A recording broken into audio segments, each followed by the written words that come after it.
Esse é o erro que todo mundo comete quando o processo de cutting, redução de gordura corporal, começa a estagnar. Você que já faz uma dieta deve ter percebido que em algum momento a sua perda de peso, perda de gordura, começa a reduzir, o processo fica mais lento e o que você faz? Bom, vamos apertar as calorias. Esse é o erro que todo mundo, mas todo mundo mesmo comete quando o processo de cutting, redução de gordura corporal começa a estagnar. Você pensa assim, bom, cara, tô fazendo uma dieta, seguindo tudo certinho, mas em algum momento a sua perda de peso ou perda de gordura começa a reduzir. O processo fica mais lento e você fala, meu Deus, cadê os resultados e etc. E o que você vai e faz? Aperta as calorias, reduz mais ainda o seu consumo calórico. Mas será que realmente essa é a solução? Calma que eu vou te explicar tudo isso nesse vídeo.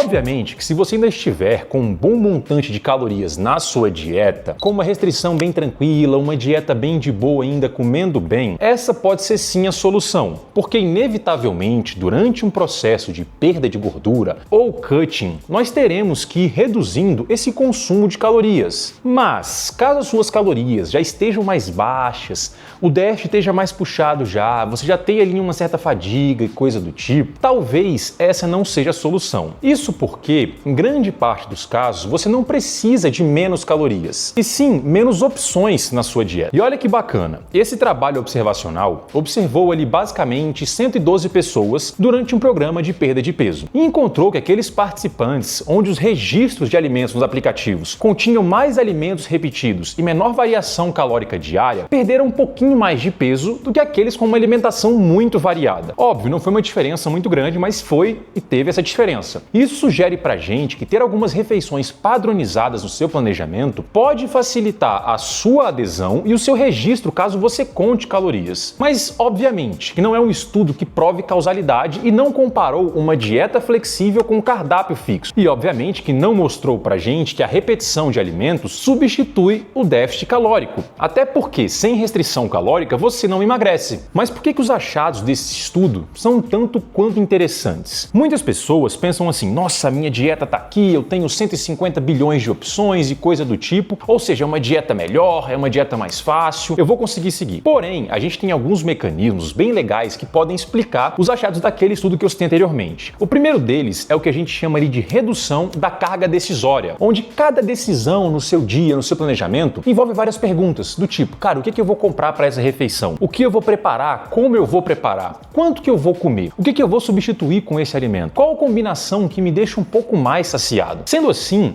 quando a gente faz algumas refeições que já estão pré-estabelecidas, que a gente já conhece, parte desse processo deixa de ser ali algo difícil e vai ser resolvido normalmente todos os dias. E isso pode ser algo muito importante e interessante para pessoas que têm uma rotina muito imprevisível, para aquele cara que come frequentemente por conveniência, para aquela pessoa que trabalha demais, estuda muito, ou até mesmo, como pode ser o meu caso, que apresenta ali uma baixíssima habilidade culinária, que tem uma dificuldade, por exemplo, de estimar porções, ou até mesmo ficam muito tempo para planejar uma próxima refeição e acabam tomando decisões meio que impulsivas quando eles estão com fome, estão estressadas e coisa desse tipo. Sendo assim, essa repetição em um contexto relativamente estável para uma pessoa é bem compatível com o modelo que a gente fala de formação de hábitos, onde comportamentos repetidos no mesmo contexto podem, nesse caso, gradualmente depender menos dessa parte consciente e mais de uma automação do dia a dia. Hoje você já acorda essa, tem que escovar meu dente. Por quê? Você tem essa automação no seu dia a dia. Um outro mecanismo também que a gente fala é a redução da variedade sensorial. Isso porque quando a gente pensa na variedade sensorial,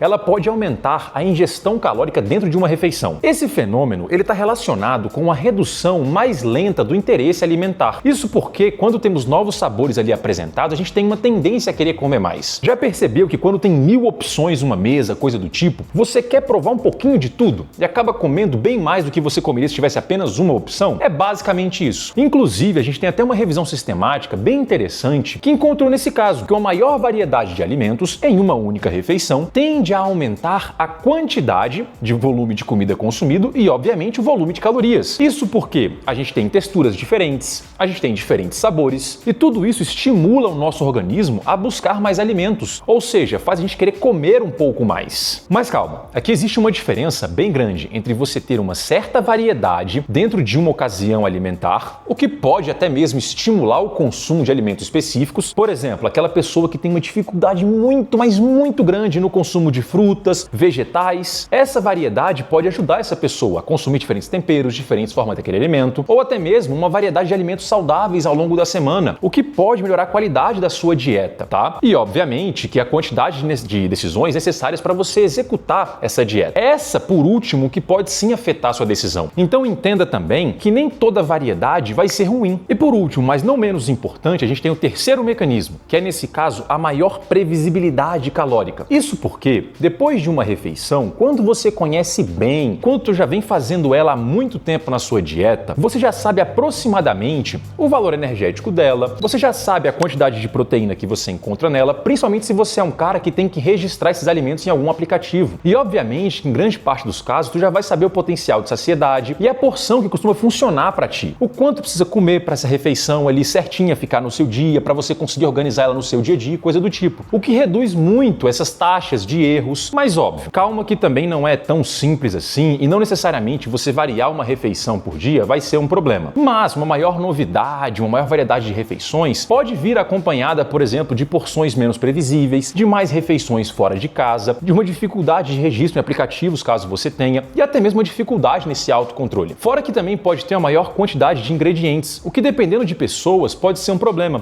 Por exemplo, pensa no caso de alguém que tem, sei lá, síndrome do intestino irritável, que é a SI, que tem que ter um cuidado adicional com alimentos que consome, com condimentos e coisa do tipo. Se ele consumir muitos alimentos fora de casa, com muitos ingredientes, pode ter essa piora. Fora que nesse caso, a maior exposição a alimentos muito palatáveis podem favorecer esse maior consumo calórico. Certo, Thales, eu entendi esses mecanismos, mas será que tem outros estudos que corroboram com essa ideia? Ou sei lá, esse trabalho que tu trouxe aí foi um trabalho mais inicial, mais exploratório, algo mais novo talvez? Então, até que existem sim alguns outros estudos, inclusive um pequeno estudo em tratamento familiar de obesidade que testou essa redução da variedade de alimentos muito energéticos e a repetição de refeições. E honestamente, eles encontraram assim resultados bem promissores e bem interessantes em 6 meses, com uma maior perda de peso quando havia esse maior controle de porções, de alimentos e essa maior regularidade com relação às refeições. Porém, por um outro lado, a gente tem uma análise de um estudo clínico que encontrou pra gente que a maior variedade entre alimentos considerados saudáveis se associou com melhores mudanças de peso e adiposidade ao longo de 2 anos. Ou seja, isso mostra pra gente, por exemplo, que a variedade não é uma exposição única e nem uma exposição problemática por si só. Principalmente, como eu falei anteriormente, quando a gente fala de uma variedade de frutas, trocar maçã por banana, melancia, melão, uma variedade de vegetais, leguminosas, fontes de proteína, o que assim, de verdade, não é igual uma variedade de doces, sobremesas, salgadinhos, refeições ultra palatáveis, ou seja, tem uma diferença muito grande nesse sentido. Então, resumindo, a grande variedade, ela pode ser um problema para muitas pessoas, mas não necessariamente uma variedade de alimentos, principalmente os saudáveis, como frutas, vegetais e etc., vai ser um problema. O problema geralmente vem de uma variedade imensa de refeições que muitas vezes não tem um perfil nutricional semelhante, você não conhece tão bem, você não sabe se vai ficar muito saciado